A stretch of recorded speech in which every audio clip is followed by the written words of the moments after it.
इस वीडियो में बताएंगे अगर हार्ड डिस्क शो नहीं कर रही है इसके लिए क्या क्या प्रोसेस है।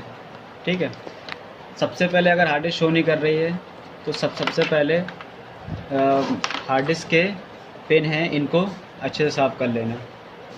ठीक है, साफ़ करने के बाद पीसी में लगाना। अगर तब भी शो ना करें तो उसके बाद एसएमपीएस को रिप्लेस करके देख लेना। कभी कभार ऐसा होता है कि हार्ड डिस्क को सही तरीके से पावर नहीं मिल पाती है, तो इस वजह से भी हमारी हार्ड डिस्क शो नहीं करती है।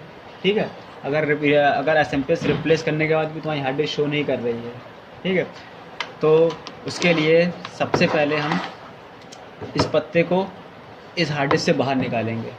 बाहर निकालने के लिए यहाँ पे स्क्रू लगे हुए हैं 1 2, और फिलहाल यहाँ 2 लगे हुए हैं। दो मैं निकाल चुका हूँ ऑलरेडी स्क्रू। एक यहाँ लगा था, एक यहाँ लगा था।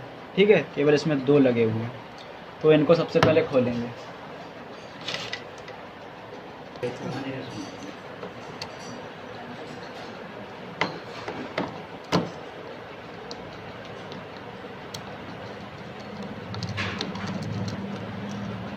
मैंने स्क्रू निकाल दिए इसके। ठीक है, इसके बाद इस पीसीबी को अच्छे से थिनर से साफ़ कर लेना। ठीक है, साफ़ करने के बाद इस पर हल्की सी हम हीट वगैरह दे देंगे। ठीक है, उसके बाद वापस से हम इसमें हार्ड डिस्क में लगा देंगे। इसको हार्ड डिस्क में वापस बैठा देंगे इस तरीके से और स्क्रू लगा देंगे। उसके बाद हम हार्ड डिस्क में लगाएंगे।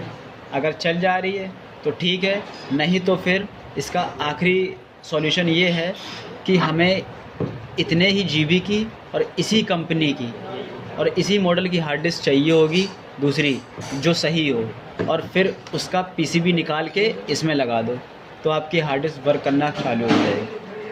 तो इस तरीके से आप अपना डेटा भी निकाल सकते हैं। ठीक है, ये तरीका होता है हार्ड डिस्क को रिपेयर करने का।